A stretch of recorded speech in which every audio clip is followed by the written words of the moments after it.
السلام علیکم friends, welcome to کتاب نگری یوٹیوب چینل کتابوں کی نگری میں خوش آمدید۔ میں ہوں آپ کی ہوسٹ اقرا یاسین اور آج میں آپ کے لیے لے کر آئی ہوں جنت زیب کے قلم سے تحریر کردہ ناول لافانی عشق کی ایپیسوڈ نمبر 20 کو لے کر۔ اس ایپیسوڈ کو سٹارٹ کرنے سے پہلے آپ کر لیجئے ہمارے چینل کو سبسکرائب، ویڈیو کو لائک اور کلک کر لیجئے بیل آئیکن کو۔ اب دیر کیے بنا سٹارٹ کرتے ہیں اپنی آج کی ایپیسوڈ۔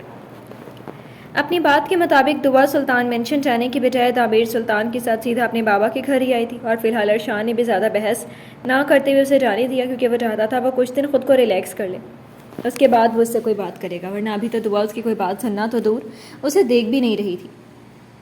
وہ بھلے خود ان لوگوں کے ساتھ نہیں آیا تھا، لیکن اس کی سیفٹی کے لیے اس نے ساری تیاری یہاں آنے سے پہلے ہی مکمل کر دی تھی۔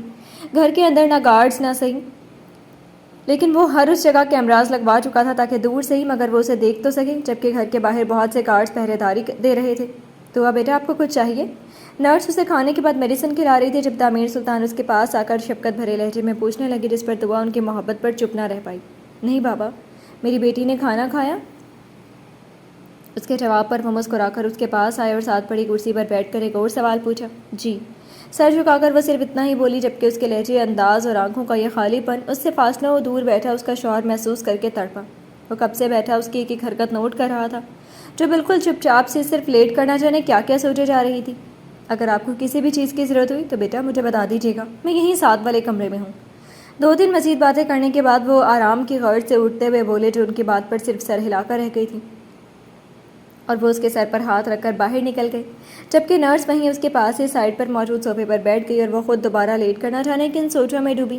جب کافی دیر سوچنے کے بعد اس نے اپنے ہاتھ اٹھا کر اپنے پیٹ پر رکھا، جہاں آج کوئی احساس نہیں تھا۔ آج اس کی گود خالی تھی، جس پر اس کی آنکھوں سے گرم سیال ایک بار پھر رواں ہوا، اور اس کا یوں بنا آواز کے گھٹ گھٹ کر رونا ارشان کو ہر گزرتے لمحے کے ساتھ کچول رہا تھا۔ وہ تو گڑ گڑایا تھا خدا کے سامنے کہ وہ اس کے بچے اور بیوی دونوں کی زندگی بخش دے، لیکن شاید خدا کو کچھ اور ہی منظور تھا، اس لیے اس کی دعا رد کر گیا۔ اس کا کیس کافی کمپلیکیٹڈ تھا، جس پر آئرہ نے لاکھ کوشش کے باوجود بھی اس کے بچے کو نہ بچا پائی، اور یہی وجہ تھی کہ وہ اندر ہی اندر گھٹ گھٹ کر خود کو کھوکھلا کر رہی تھی۔ تقریباً 6 گھنٹے کی فلائٹ کے بعد ان دونوں کا پلین ترکی ایئرپورٹ پر لینڈ ہوا، جس پر ہاتھ وہاں کی ساری فارمیلٹیز پوری کر کے جیسے ہی اس کے ساتھ ایئرپورٹ سے باہر آیا، وہاں پہلے سے کوئی شخص اس کے انتظار میں کھڑا تھا، جس نے اس کے آتے ہی سب سے پہلے 2 موبائل سمز، گاڑی کی چابی اور چند ضروری کاغذات پکڑائے اور چلا گیا، جسے پکڑ کر ہاتھ نے موبائل اور سم اس کے حوالے کی، کیونکہ یہاں وہ پاکستان کی سم یوز نہیں کر سکتے تھے۔ آپ خود ڈرائیو کریں گے؟ موبائل پکڑ کر وہ اس کے ساتھ ہی گاڑی کے پاس آئی، جب اس کے فرنٹ سیٹ پر بٹھا کر ہاتھ نے خود ڈرائیونگ سیٹ سنبھالی، جس پر آئرہ نے حیران ہوتے ہوئے بغیر نہ رہ سکی۔ میں پہلے یہاں آ چکا ہوں، اس لیے آئیڈیا ہے مجھے، آپ پریشان نہیں ہوں، ہلکی سی مسکان کے ساتھ جواب دیا اس نے اسے بے فکر رہنے کا کہا، جو منہ بنا گئی۔ پریشان نہیں، میں تو بس ویسے ہی پوچھ رہی تھی، اب مجھے تھوڑی پتا آپ یہاں آئے ہیں یا نہیں۔ اس کے جواب پر وہ مسکرا کر گاڑی سٹارٹ کر گیا، جبکہ آئرہ وہاں کے روڈ اور سڑکوں کو پرجوش ہوئے دیکھتی رہی۔ پاکستان کے نسبت ترکی میں دسمبر کے موسم ہونے کی وجہ سے ٹھنڈ کافی زیادہ تھی۔ سڑکوں پر جگہ جگہ برف کی سفیدی چھائی ہوئی تھی۔ تمام لوگوں نے فل کوٹ گلوز، شوز اور مفلرز لیے ہوئے تھے، جبکہ اسے اب سمجھ آیا تھا لینڈنگ کے وقت ہاتھ نے اسے فل کوٹ، گلوز اور مفلر کیوں پہنایا تھا۔ 3 گھنٹے کی مزید ڈرائیو کے بعد وہ لوگ ترکی کے مشہور شہر استنبول میں موجود تھے، جہاں تھوڑی آگے جاتے ہی ہاتھ نے گاڑی ہوٹل کے بجائے ایک کاٹیج کے باہر روکی اور اپنی سائڈ سے نکل کر اسے بھی اس کے سائڈ سے نکلنے میں مدد کی، کیونکہ نیچے کافی زیادہ برف تھی۔ احتیاط کے ساتھ اس کا ہاتھ پکڑ کر وہ اپنے ساتھ لیے اسے اندر آیا، جہاں شاید ان کے آنے سے پہلے ہی ہیٹرز آن کر دیے گئے تھے، اسی لیے اندر کا ماحول باہر کے ماحول سے کافی گرم تھا۔ لکڑی سے بنا وہ کاٹیج زیادہ بڑا نہ صحیح، مگر بہت ہی پیارا ڈیکوریٹ ہوا تھا، جو کہ آئرہ کو کافی پسند بھی آیا۔ وہ مسکراتی نظروں کے ساتھ وہاں کی ہر چیز کو دیکھ رہی تھی، جو کہ بہت ہی نفاست سے سیٹ کر کے رکھی گئی تھی۔ اندر روم میں آپ کی ضرورت کی تمام چیزیں موجود ہیں، اگر آپ چاہیں تو جا کر فریش ہو جائیں، تب تک میں ہم دونوں کے لیے کچھ کھانے کا انتظام کرتا ہوں۔ بائیں ہاتھ کی طرف بنے روم کی طرف اشارہ کر کے ہاتھ نے اسے فریش ہونے کا کہا، جو سر ہلا کر اس روم کی طرف چلی گئی، جبکہ وہ خود اپنی جیکٹ اتار کر صوفے پر پھینکتا کچن میں آیا اور کپ فولڈ کر کے اپنے اور اس کے لیے کچھ بنانے لگا۔ ہاتھ آپ کیوں بنانے لگے؟ میں بنا لیتی ہوں۔ تھوڑی دیر بعد وہ فریش سی بلیک کرتے میں کھلے بالوں کے ساتھ چادر کندھوں پر لیے باہر آئی تو اسے کچن میں خود ہی کھانا بناتے پایا۔ بالکل نہیں، اب جب تک ہم دونوں ہنی مون پر ہیں تب تک نہ ہی تو آپ کچھ بنائیں گی اور نہ ہی کوئی کام کریں گی، آپ بس یہاں بیٹھیں اور بیٹھ کر یہ اورنج کھائیں۔ فرصت سے اسے منا کر اس نے اسے پاس ہی اٹھا کر شیلف پر بٹھایا اور اس کے ہاتھ میں اورنج پلیٹ تھمائی، جو وہ پہلے ہی پیسز کر کے سیٹ کر چکا تھا، جس پر آئرہ خاموشی سے کندھے اٹھا کر اورنج کھاتے ہوئے اس کی مبہوتی سے اسے دیکھ بھی رہی تھی، جو کافی پروفیشنل انداز میں بیف کو اسٹیک کر رہا تھا۔ آپ کو کھانا بنانا آتا ہے؟ مالٹے کا ایک پیس اس کے منہ کے آگے کر کے اس نے دلچسپی سے سوال کیا۔ تھوڑا بہت۔ اوہ اچھا، ویسے بنا کیا رہے ہیں آپ؟ بیف کے بعد اس کے چند سبزیاں کاٹنے پر وہ آرنج کھاتے ہوئے ساتھ ساتھ پوچھ بھی رہی تھی۔ آپ کو اسپائسی چیزیں پسند ہیں تو خاص آپ کے لیے اسپائسی بیف اسٹیک اور وائٹ پاستا۔ ایک پیس پلیٹ میں سے اٹھا کر اس کے منہ میں ڈالتے ہوئے اس نے بڑے ہی پیار سے جواب دیا۔ لیکن آپ تو اسپائسز نہیں کھاتے۔ جی اسی لیے اپنے لیے وائٹ پاستا بنا رہا ہوں۔ اچھا، سر کو ہلا کر وہ چپ ہوئی کہ تبھی اس کی نظر کھڑکی سے باہر پڑتی برف باری پر پڑی۔ ہاتھ باہر برف باری ہو رہی ہے۔ پلیٹ کو شیلف پر رکھ کر وہ فوراً وہاں سے چلتی لاؤنج میں آئی اور کھڑکی کھول کر پرجوش ہوئے ہاتھ سے بولی، جو اس کی ایکسائٹمنٹ پر کھانا بناتے ہوئے خود بھی مسکرایا۔ آئرہ، نو، باہر بہت سردی ہے، آپ بیمار پڑ جائیں گی۔ جب کافی دیر وہ اندر سے برف باری دیکھ کر تھک گئی تو جلدی سے باہر کا دروازہ کھول کر لان کی طرف چلی گئی، جس پر ہاتھ اس کے یوں اتنی سردی اور وہ بھی برف پڑتے وقت باہر جانے پر فوراً فکر مندی سے چولہا بند کر کے اس کے پاس گیا، جو اس کی بات سننے کے بجائے بچوں کی طرح چہرہ اوپر کر کے گول گول گھومتی برف کو چہرے پر گرتا محسوس کر کے خوش ہو رہی تھی۔ آئرہ، کچھ نہیں ہوتا۔ ہاتھ دیکھیں کتنا مزہ آ رہا ہے، ایک کام کریں آپ بھی آئیں، دیکھیں یہ کتنی سافٹ ہیں۔ اس کی دوبارہ فکر مند آواز پر وہ اپنی چادر پیچھے پھینک کر اس کے پاس آئی اور اسے بھی اپنے ساتھ باہر گھسیٹا، جو اسے کے اندر آنے کے بجائے اپنے باہر جانے پر اسے دیکھ کر رہ گیا تھا۔ کیا ہوا؟ اب آپ مجھے یہاں لائی ہیں تو میں یہ سب تو انجوائے کروں گی نا، اس لیے منہ مت بنائیں اور میرے ساتھ انجوائے کریں۔ اس کے ماتھے کی تیوری کو انگلی سے ہٹائے اس نے لاڈ سے اس کے گال کھینچتے ہوئے کہا، جس پر ہاتھ اس کی حرکت پر دھیما سا مسکرایا۔ اچھا مجھے گود میں اٹھائیں۔ اس کی فرمائش پر ہاتھ نے نہ سمجھی سے آئیبروز اچکائیں۔ اوہو، مطلب مجھے گود میں اٹھا کر ایسے گول گول گھمائیں، دیکھیں کتنا مزہ آئے گا۔ باقاعدہ گول گول گھوم کر اس نے بالکل بچوں کی طرح فرمائش ظاہر کی کہ ہاتھ کو اس کی فرمائش سے زیادہ سرخ ہوتی ناک اور رخسار پر پیار آیا تھا۔ بالکل چھوٹی سی بچی لگ رہی ہیں آپ۔ گود میں اٹھاتے ہوئے اس نے اس کی ناک سے ناک مس کی اور اس کی فرمائش کے مطابق گول گول گھمانے لگا، جس پر وہ کھلکھلاتے ہوئے کبھی ہاتھ پھیلا کر برف پکڑتی تو کبھی اپنا ٹھنڈا ہاتھ جان بوجھ کر ہاتھ کے چہرے پر لگاتی، اور وہ اس کی ان شرارتوں پر غصہ کرنے کے بجائے بالکل اس کی طرح ہی بچہ بنا وہی حرکتیں کر رہا تھا جس پر وہ کھلکھلا دیتی۔ یہ لو تمہاری گاڑی کی چابی، اور ذرا مجھے یہ بتاؤ تمہاری گاڑی فیضان کے پاس کیا کر رہی تھی؟ گاڑی کی چابی اس کے حوالے کرتے ہوئے زوبیہ فیضان کا نام لیتی ہوئی کچھ مشکوک ہوئی، جبکہ وہ فیضان کا نام سن کر فوراً سر اٹھا کر اس کی طرف دیکھنے لگی۔ ایک منٹ، فیضان آئے تھے کیا؟ چابی اس کے ہاتھ سے چھیننے کے انداز میں کھینچ کر وہ جلدی سے اٹھ کر ٹیرس پر آئی اور نیچے یہاں وہاں دیکھنے لگی، جہاں گیراج میں اس کی کار تو کھڑی تھی لیکن کوئی اور کار موجود نہیں تھی۔ میری پیاری بہن، وہ اندر نہیں آئے بلکہ باہر سے چابی دے کر جا چکے ہیں، تمہاری کار میں نے اندر پارک کی ہے۔ اس کے ایسے پاگلوں کی طرح بھاگ کر یہاں وہاں دیکھنے پر زوبیہ نے آنکھیں چھوٹی کر کے طنز کیا، جو نہ جانے کیوں پر منہ لٹکا کر دوبارہ کمرے میں آ کر صوفے پر بیٹھ گئی۔ تم نے بتایا نہیں تمہاری گاڑی فیضان کے پاس کیوں تھی؟ اس کے یوں منہ لٹکا کر بیٹھنے پر وہ بھی اس کے پاس آئی، دوبارہ پوچھنے لگی۔ بتایا تو تھا، میری کار خراب ہو گئی تھی۔ جی لیکن اس کا فیضان سے کیا تعلق؟ زوبیہ کا انداز اب بھی ویسا مشکوک ہی تھا۔ اوہو زوبی، تم تو ایسے مشکوک ہو رہی ہو جیسے پتہ نہیں کیا ہو۔ میری کار خراب ہوئی تو وہاں فیضان گزر رہے تھے، انہوں نے کہا کہ وہ چھوڑ دیں گے مجھے تو میں آ گئی، اور آتے ہوئے انہوں نے چابی لے لی کہ گاڑی ٹھیک کروا کے گھر بھجوا دیں گے، بس۔ غصے سے اس کو ساری بات بتائے وہ چپ ہوئی، جس پر زوبیہ بھی پوری بات جان کر جیسے پرسکون ہوئی تھی، ورنہ پتہ نہیں کون کون سی کھچڑی پکا چکی تھی وہ تھوڑی دیر میں۔ اچھا تو پہلے بتاتی نا، میں امی مشکوک ہو رہی تھی کہ پتہ نہیں کیا ہوگا۔ کشن گود میں رکھتے ہوئے اس نے جیسے ٹھنڈی آہ بھری۔ کیا سوچ رہی تھی تم؟ اب کی بار باری مہرمہ کی تھی، جو آنکھیں چھوٹی کر کے اس سے سوال کر رہی تھی۔ یہی کہ شاید تمہارے اور ان سانڈ صاحب کے بیچ کچھ ہو رہا ہے اور مجھے معلوم ہی نہیں۔ آنکھوں میں صاف شرارت لیے وہ شوخی سے بولتے ہوئے فیضان کو سانڈ کہنا نہ بھولی، جبکہ اس کے سانڈ کہنے پر مہرمہ نے کشن اٹھا کر اس کو مارا۔ سانڈ تو مت بولو انہیں۔ ہاں انہیں، مطلب کچھ تو ہے جس کی پردہ داری ہے۔ انہوں لفظ پر وہ مزید شوق ہوئی۔ تم نہ اٹھو اور دفع ہو میرے کمرے سے، لگتا ہے دماغ خراب ہو گیا تمہارا۔ اس کی چھیڑ خانی پر اس بار وہ دانت پیستے ہوئے اسے اپنے کمرے سے نکالنے لگی، جو اس کے چھیڑنے پر اس بار سیریس ہوئی۔ اچھا اب نہیں بولتی، ضرورت نہیں، تم بس جاؤ یہاں سے۔ اچھا بات تو سن لو، میں کہنے کیا والی تھی۔ اس کے زبردستی باہر دھکا دینے پر وہ ہار مانتے ہوئے اپنی بات سننے کا کہنے لگی، مگر مہرمہ نے اس کی ایک نہ سنی اور اپنے کمرے سے نکال کر ہی سانس لیا، جو باہر سے جاتے جاتے اسے چھیڑ ضرور گئی تھی۔ لاک لگا کر وہ صوفے پر آ کر گری اور پھر زوبیہ کی شرارت اور فیضان کے خیال پر خود بخود ہی مسکرا دی۔ یا اللہ، یہ میں کیا کر رہی ہوں؟ محروم ہوش کر اپنی اس انجانی خوشی پر فوراً خود کو ملامت کرتے ہوئے وہ LED آن کر کے ڈرامہ دیکھنے لگی، مگر اس کے باوجود جو خیال اس کے ذہن میں تھے وہ قائم ہی رہے۔ اگلے دن ناشتہ کرنے کے بعد وہ دونوں استنبول کی خوبصورتی کو دیکھنے نکل چکے تھے۔ سب سے پہلے ہاتھ نے اس کے لیے ڈھیر ساری شاپنگ کی اور پھر وہاں کی مشہور جگہوں کی سیر کروائی، جس پر آئرہ سب کچھ دیکھتی بہت زیادہ خوش تھی، اور اس کی خوشی کو دیکھتے ہوئے ہاتھ سلطان خوش تھا۔ یہاں اتنی تیاری کیوں ہو رہی ہے؟ وہ دونوں اس وقت استقلال اسٹریٹ میں موجود تھے، جہاں وہاں برج کے نیچے سنو فال اور کرسمس کے بہت پیارے ٹریز لگے ہوئے تھے۔ نیو ایئر کی تیاری کر رہے ہیں۔ ارے ہاں، میں تو بھول ہی گئی تھی کہ نیو ایئر آنے والا ہے۔ نیو ایئر کے نام پر یکدم اس کی طرف پلٹ کر اپنے سر پر ہاتھ مارتے ہوئے بولی، آپ کو پتہ ہے ہر سال میں نیوز میں ہی الگ الگ ملکوں کی نیو ایئر سیلیبریشن دیکھتی تھی، اور تو اور ہر بار میری اور بابا کی بہت ساری بحث ہو جاتی تھی، کیونکہ بابا کہتے تھے انہیں دبئی کی سیلیبریشن دیکھنی ہے، جبکہ مجھے ترکی کی، کیونکہ یہ ملک مجھے شروع سے بہت زیادہ پسند ہے، اس لیے ہر سال بابا اور میری بحث ہو جاتی تھی۔ لیکن دیکھیں، اس سال میں یہاں ترکی میں لائیو سیلیبریشن دیکھوں گی، کتنا مزہ آئے گا نا۔ ہلکی سی مسکان کے ساتھ اس کے بازو پر ہاتھ رکھ کر پہلے وہ اپنی اور فاروق صاحب کی بحث پر مسکرائی اور پھر ہونے والی سیلیبریشن کا سوچ کر ایکسائٹیڈ ہوئی، جبکہ ہاتھ نے مسکراتے ہوئے اس کے کندھوں کے گرد بازو پھیلائے۔ آئی نو نورے ہاتھ، اسی لیے تو ہم یہاں آئے ہیں، تاکہ میری آئرہ اس بار سب لائیو انجوائے کر سکے۔ اس کے ساتھ قدم سے قدم ملا کر چلتے ہوئے اس نے محبت سے جواب دیا، جو مسکراتی نگاہوں سے دیکھ کر مسکرائی۔ ہاتھ چلے نا قہوہ پیتے ہیں، آپ کو پتہ ہے یہاں کا قہوہ اور بریڈ بہت مزیدار ہوتی ہے۔ سمندر کی ایک سائڈ پر لگے اسٹالز میں قہوے کے اسٹال کو دیکھ کر وہ فوراً اس کا بازو کھینچتے ہوئے بولی، جو اس کی فرمائش پر سچی میں یہ جتنا دیکھنے میں یمی لگتا ہے، کھانے میں اس سے زیادہ ٹیسٹی ہے۔ ایک کے بعد دوسری بریڈ ختم کرتے ہوئے وہ پسندیدہ انداز میں بولی، جس پر ہاتھ نے مسکراتی نظروں سے کپ شاپ کیپر کو پکڑایا اور اس کے قریب ہو کر اس کے چہرے پر اڑتی لڈوں کو سنوارا، جسے وہ بار بار کھاتے ہوئے ہتھیلی سے پیچھے کر رہی تھی۔ اور کھائیں گی؟ 2 کپ قہوے کے ساتھ 3 بریڈ وہ آلریڈی کھا چکی تھی اور پھر ہاتھ کے پوچھنے پر نہ کر گئی۔ نہیں بس، اب میں بھوکڑ تھوڑی ہوں جو کھاتی جاؤں۔ خالی کپ واپس کر کے اس نے ٹیشو سے چہرہ صاف کیا، تبھی اس کی نظر تھوڑا آگے بنے جھونڈ پر پڑی، جس پر وہ ہاتھ کو اپنے پیچھے آنے کا بول کر اس طرح بھاگی کہ ہاتھ خود بھی پیمنٹ کر کے اس کے پیچھے آیا، جہاں چند بینڈ والے موجود اپنی موسیقی سے سب کا دل جیت رہے تھے۔ وہ 4 لوگ تھے، جن میں ایک گٹار پکڑے ہوئے تھا، دوسرا ڈھولک، تیسرا وائلن اور چوتھا گنگنا رہا تھا۔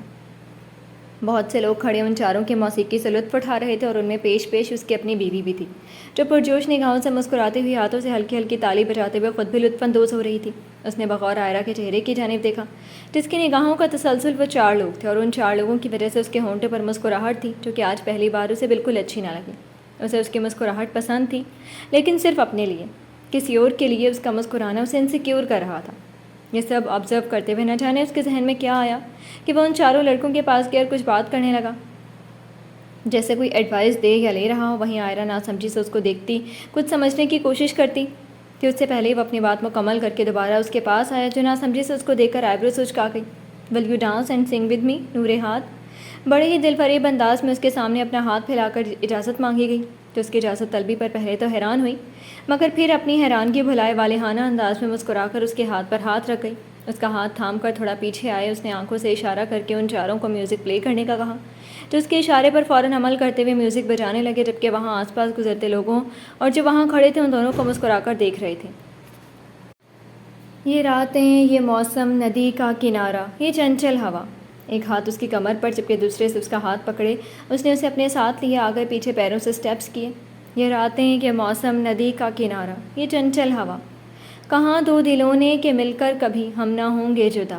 یہ راتیں، یہ موسم، ندی کا کنارہ، یہ چنچل ہوا، یہ کیا بات ہے آج کی چاندنی میں۔ وہ خاموش ہوا تو آئرہ نے گانے کے اگلے بول بولتے ہوئے بڑے ہی پیار سے اس کے ہاتھ چھوڑتے ہوئے تھوڑا پیچھے ہٹ کر ہاتھ کے اشارے سے پوچھا، یہ کیا بات ہے آج کی چاندنی میں کہ ہم کھو گئے پیار کی راگنی میں۔ اب کی بار ہاتھ دوبارہ اس کے قریب آیا اور کمر سے پکڑ کر اپنے قریب کر کے اس نے شرارتاً اس کی آنکھوں کی طرف اشارہ کرتے ہوئے ناک کو چھیڑا، جس پر آئرہ کھلکھلا کر ہنسی۔ یہ باہوں میں باہیں، یہ بہکی نگاہیں، لو آنے لگا زندگی کا مزہ۔ یہ راتیں، یہ موسم، ندی کا کنارہ، یہ چنچل ہوا، ستاروں کی محفل میں کر کے اشارہ، کہو اب تو سارا جہاں ہے ہمارا۔ دونوں ہاتھ پکڑ کے وہ تھوڑا پیچھے ہٹا اور ایک ہاتھ کمر کے پیچھے رکھ کر اس نے سامنے سر جھکایا۔ محبت جواں ہو، کھلا آسماں ہو، کرے کوئی دل آرزو اور کیا۔ اس کے جھکے سر پر دلکشی سے مسکرائے اس نے اپنے دونوں بازو کمر کے پیچھے باندھ کر دائیں بائیں ہوئے گانے کے بول دہرا کر سٹیپس کیے اور پھر اس کے بازو میں اپنا بازو ڈال کر سمندر کے قریب آئی۔ قسم ہے تمہیں تم اگر مجھ سے روٹھے۔ اس کے ہاتھ اپنے ہاتھ میں پکڑ کر بڑی محبت سے ہاتھ نے گانے کے بول دہرائے، جس پر آئرہ نے مسکراہٹ کے ساتھ ہلکی سی تیوری چڑھا کر صاف نہ کی، آخر وہ کہاں اس سے روٹھ سکتی تھی۔ قسم ہے تمہیں تم اگر مجھ سے روٹھے، رہے سانس جب تک یہ بندھن نہ ٹوٹے، تمہیں دل دیا ہے یہ وعدہ کیا ہے، صنم میں تمہاری رہوں گی سدا۔ یہ راتیں، یہ موسم، ندی کا کنارہ، یہ چنچل ہوا۔ اس کا وہی ہاتھ اپنے دل کے مقام پر رکھ کر اس نے محبت سے اس کے ہاتھوں کو چومتے ہوئے وعدہ کیا، جس پر ہاتھ نے جانثار ہوئے اس کا ماتھا چوم کر اپنے سینے سے لگایا، جبکہ وہاں کھڑے لوگ ان دونوں کی محبت اور گانے سے لطف اندوز ہوئے مسکرا رہے تھے۔ بیڈ پر لیٹی وہ سونے کی کوشش کر رہی تھی جب اس کے موبائل پر میسج ٹون رنگ ہوئی۔ بنا دیکھیے وہ جان گئی تھی کہ کس کا میسج ہو سکتا ہے، اس لیے اگنور کر گئی کہ تبھی دوسری بار پھر بیل رنگ ہوئی، جس پر اس بار نہ چاہتے ہوئے وہ اٹھی اور موبائل ان لاک کر کے میسج پڑھنے لگی۔ جاگ رہی ہیں؟ میں جانتا ہوں آپ جاگ رہی ہیں، مجھے بھی نیند نہیں آ رہی، اس لیے جواب دیں۔ توقع کے عین مطابق میسج زحان کا ہی تھا، جن کو سین کر کے وہ ہلکا سا مسکرائی کہ تبھی دوسری طرف میسج سین ہوتے ہی زحان نے فوراً کال ملائی، جس پر یکدم بیل بجنے پر ڈر کے مارے انوشا کے ہاتھ سے موبائل نیچے گرا، لیکن پھر جلدی سے موبائل پکڑ کر سب سے پہلے اس نے رنگ آف کی کہ کہیں اس کی ماما تک آواز نہ چلی جائے۔ ایک کے بعد دوسری بار جب پھر موبائل وائبریٹ ہوا تو الجھتے ہوئے وہ کال یس کر کے موبائل کان سے لگا ہی گئی، جہاں دوسری طرف سے ہمیشہ کی طرح اسے زحان کی حشاش بشاش آواز سنائی دی۔ السلام علیکم، کال جلدی ریسیو کر لیا کریں یار، میرا یہ معصوم سا دل ہر بجتی رنگ کے ساتھ منتظر ہوتا ہے کہ کب آپ کال ریسیو کریں گی۔ اس کے پرشوق جملے پر ہر بار کی طرح اس بار بھی خاموش رہے وہ بیڈ کے ساتھ ٹیک لگا کے، جبکہ دوسری طرف زحان گرنے کے انداز میں آ کر بیڈ پر لیٹا۔ ویسے قسم سے نوش، اگر میں نے آپ کو دعا بھابھی اور مہرماں کے ساتھ بات کرتے ہوئے نہ سنا ہوتا تو یقین کریں آپ کے اس چپ پر مجھے یہی لگتا کہ شاید میری محبت گونگی ہے۔ بڑی ہی سادگی کے ساتھ اس کے چپ پر طنز کرتے ہوئے زحان نے آ بھری، جبکہ اس کے طنز سے زیادہ اس کے محبت لفظ پر انوشا کے ہاتھ پاؤں ٹھنڈے پڑ گئے۔ دل کی دھڑکنیں تو اس کی شوخ آواز سن کر ہی تیز ہو چکی تھی اور باقی کی کسر اس کے جملوں نے پوری کر دی۔ ویسے یار آج آپ مجھے بتا ہی دیں کہ آخر آپ میری کسی بات کا جواب کیوں نہیں دیتی؟ مطلب چلو ہوں ہاں ہی کر دیا کریں، مگر نہیں، آپ نے تو جیسے قسم کھائی ہوئی ہے، نہ ہوں کرنی ہے نہ ہاں۔ کروٹ بدل کر تکیے کو سینے سے لگائے وہ اس سے پوچھ کم ٹونٹ زیادہ کر رہا تھا، جو خاموشی سے اس کی طنز اور ٹونٹ کو بس سن رہی تھی۔ چلیں جیسے آپ چاہیں، جتنا چپ رہنا رہ لیں، لیکن یاد رکھیں شادی کے بعد میں آپ کو یوں چپ نہیں رہنے دوں گا۔ شادی کے بعد کے بارے میں پلان بنائے وہ اس کو بتا رہا تھا، جو اس کی اتنے پریقین انداز پر سوچ کر رہ گئی کہ اسے کیوں یقین تھا کہ اس کی شادی اس سے ہی ہوگی۔ ویسے کر کیا رہی تھیں آپ؟ مجھے یاد کر رہی تھی۔ کیا اگر نہیں کر رہی تھیں تو اب سے معمول بنا لیں اپنا، کیونکہ میں ہرگز نہیں چاہتا میری ہونے والی بیوی میرے خیالوں سے پرہیز برتے۔ ویسے تو نامحرم کے بارے میں سوچنا غلط بات ہے، لیکن آپ فکر نہیں کریں، میں اللہ سے بات چیت کر لوں گا، وہ آپ پر غصہ نہیں ہوں گے۔ خود ہی سوال کیے وہ خود جواب دے رہا تھا کہ اس کی بات چیت والی بات پر انوشا کو ہنسی آئی۔ نہ جانے کتنی دیر وہ یوں ہی فون کان سے لگائے شوق باتیں کرتا رہا کہ یوں ہی باتیں کرتے کرتے بنا معلوم ہوئے ہی اس کی آنکھ لگ گئی، جس پر انوشا اس کی خاموشی اور اسپیکر پر گونجتی بھاری سانسوں پر بنا جانے سمجھ گئی تھی کہ وہ سو چکا ہے، جس پر پہلے تو وہ کال بند کرنے لگی، مگر پھر نہ جانے ذہن میں کیا خیال آیا کہ کال بند کرنے کی بجائے اسپیکر آن کر کے اس نے موبائل بیڈ پر رکھا اور خود تکیے پر سر رکھ کر اس کی بھاری سانسوں کی آوازیں ہی سننے لگی، جبکہ وہ پاگل عاشق اس کی حرکت سے انجان نیند کی وادیوں میں گم تھا، ورنہ اگر جان جاتا کہ وہ اس کی سانسوں کو سن رہی ہے تو ضرور خوشی سے باولا ہو جاتا۔ رات کا دوسرا پہر تھا، جہاں سبھی اپنے اپنے کمروں میں سکون کی نیند سو رہے تھے، وہیں وہ تنہا تھا جو سونے کی بجائے کمپیوٹر کی اسکرین پر نظریں گاڑے بیٹھا تھا۔ آج یہ چوتھی رات تھی جب وہ اس کے بغیر کاٹ رہا تھا، جبکہ وہ خود دوائیوں کے زیر اثر معمول کے مطابق گہری نیند میں سو رہی تھی۔ ایک بھی بار وہ اس سے ملنے یا دیکھنے نہیں گیا تھا، یا یہ کہنا غلط نہیں ہوگا کہ اس میں اس کا سامنا کرنے کی ہمت ہی نہیں تھی۔ دل تو چاہتا تھا کہ جا کر اسے دیکھے، چھوئے، اس کی وہ خوشبو جس کا وہ عادی ہو چکا تھا وہ محسوس کرے، اس کو بتائے کہ اس کی طرح وہ بھی تڑپ رہا ہے۔ اس کا دل بھی تو اپنی اولاد کے بچھڑ جانے پر خون کے آنسو رونے کا ہے، مگر افسوس کہ وہ ایسا کچھ نہیں کر پا رہا تھا۔ دل کا درد تھا کہ ہر لمحے اس کی اذیت، آنسو اور درد پر بڑھتا ہی جا رہا تھا۔ وہاں وہ اپنی گود اجڑ جانے پر اس سے قطع تعلق ہو کر بیٹھی تھی، اور یہاں وہ اولاد کے ساتھ ساتھ اس کی دوری کا ہجر بھی کاٹ رہا تھا۔ میرے خیال میں دعا تمہیں گھر میں بند رہنے سے اچھا یونی آنا چاہیے، ہمارے ساتھ رہو گی تو موڈ بھی فریش رہے گا تمہارا۔ زوبیہ اور مہرماں یونی سے واپسی پر دعا کی خیریت دریافت کرنے ہی آ گئی تھیں، اور اس وقت وہ دعا اور زوبیہ ہلکی پھلکی دھوپ میں باہر لان میں بیٹھی تھی۔ میرا دل نہیں کرتا مہرو، نیچے گھاس کی طرف دیکھتے ہوئے وہ کچھ اداس اور سرسری سے انداز میں بولی، اور اس کی یہی اداسی مہرماں اور زوبیہ دونوں کو پریشان کر رہی تھی۔ وہ پہلے سے کافی زیادہ خاموش اور کمزور سی لگ رہی تھی۔ آج اس کے آپریشن کو 15 دن گزر چکے تھے، اور ان 15 دنوں میں بہت بار مہرماں اور زوبیہ آ کر اس کا دل بہلا چکی تھی، لیکن وہ تھی کہ شاید اپنے غم کو بھلانا ہی نہیں چاہتی تھی۔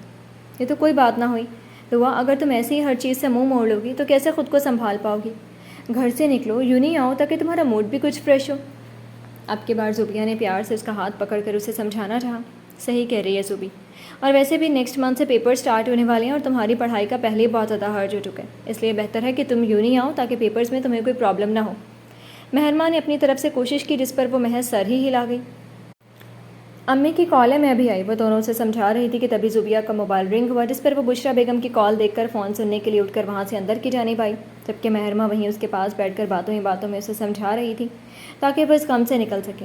جی ٹھیک ہے امی، ہم تھوڑی دیر تک آ جائیں گے۔ اوکے، اللہ حافظ۔ بشریٰ بیگم کو خدا حافظ بول کر وہ بھی واپس لان میں جاتے کہ وہیں پاس موجود کمرے میں سے کسی کی بری طرح کھانسنے کی آواز سن کر وہ وہیں چلی گئی جہاں تعمیر سلطان سینے پر ہاتھ رکھ کر بیڈ پر بیٹھے بری طرح کھانس رہے تھے۔ انکل 1 منٹ پانی پیئے۔ ان کی اس طرح اتنی بری طرح کھانسنے پر وہ فوراً آگے آ کر پریشانی میں ان کو پانی پلانے لگے، جو پانی پینے کے بعد تھوڑا ریلیکس ہوئے۔ شکریہ بیٹا۔ سینے پر ہاتھ رکھ کر وہ گہرے گہرے سانس لیتے ہوئے مشکور لہجے میں بولے۔ شکریہ والی کوئی بات نہیں انکل، لیکن آپ کو اتنی بری کھانسی کیسے لگی؟ پانی کا گلاس واپس ٹیبل پر رکھ کر وہ ان کے پاس ہی بیٹھ کر فکر مندی سے پوچھنے لگی، جو اس کی فکر پر ہلکا سا مسکرائی۔ کچھ نہیں بیٹا، بس بیٹھے بیٹھے ہی اچانک گھوتا لگ گیا۔ اب ٹھیک ہے نا؟ ہاں میں بالکل ٹھیک ہوں۔ اس کے ہاتھ کو ہلکا سا دبا کر انہوں نے اسے بے فکر کیا، جو خود بھی ہلکا سا مسکرائی۔ کیا ہوا؟ ان کی شفقت بھری نگاہوں سے دیکھنے پر وہ مسکرا کر پوچھنے لگی۔ کچھ نہیں، بس ویسے ہی خیال آ گیا کہ آج اگر میری منت زندہ ہوتی تو وہ بھی بالکل آپ کی طرح ہی میرے لیے پریشان ہوتی۔ منت کا ذکر کرتے ہوئے زوبیہ نے ان کا افسردہ لہجہ صاف محسوس کیا تھا۔ اس میں اتنا افسردہ ہونے کی کیا ضرورت ہے انکل؟ بھلے ہی میں منت نہ صحیح، لیکن منت کی طرح آپ کی بیٹی تو ہوں، آپ مجھے بھی اپنی بیٹی ہی سمجھیں۔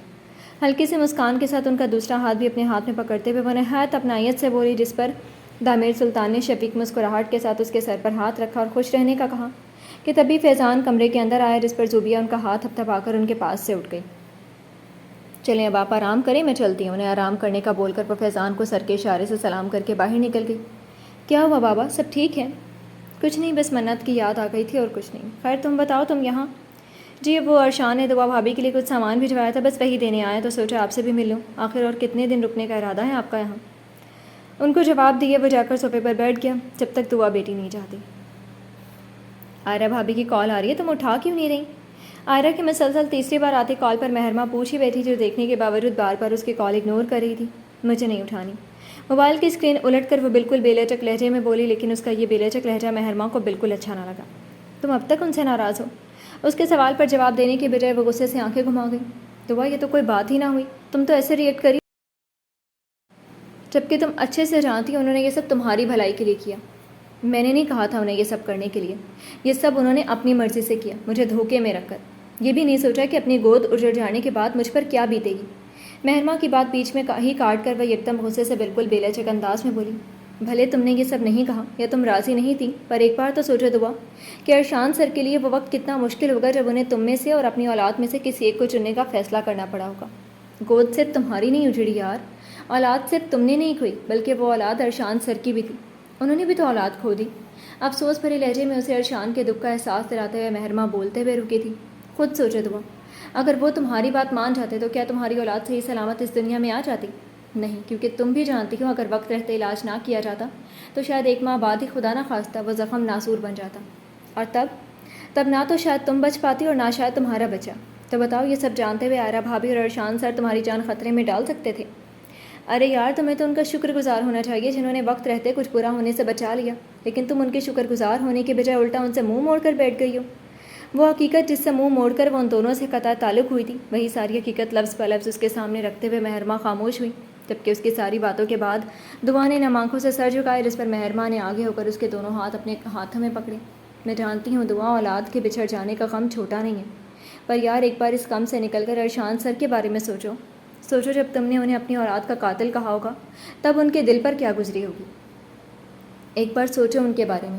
تم تو انہیں الزام دے کر اپنا سوگ منا رہی ہو، لیکن سوچو کہ وہ کیسے ایک لمحہ اس اذیت میں گزارتے ہوں گے کہ ان کی بیوی انہیں اپنی اولاد کا قاتل سمجھتی ہے۔